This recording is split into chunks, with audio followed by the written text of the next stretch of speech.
They're supposed to be part of the same political family, but Iain Duncan Smith's resignation has caused a major rift between them and perhaps ended George Osborne's chances of ever taking the top job.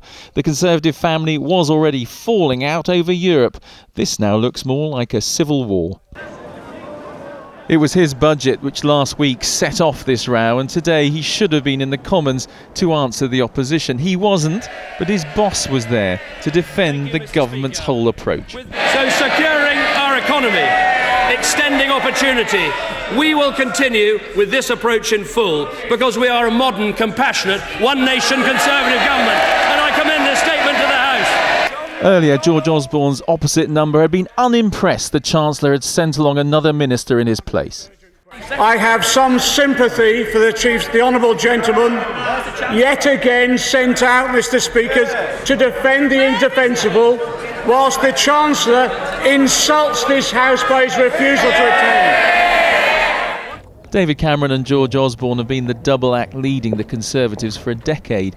The plan is the Chancellor should take over from his friend. But more and more Conservative MPs, especially after this budget, are wondering if that will ever happen.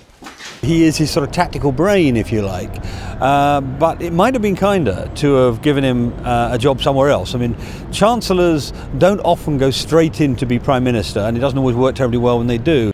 Labour want the whole budget withdrawn, but it's the anger on their own side which is causing the government real worry, intensified as it is by the split over Europe.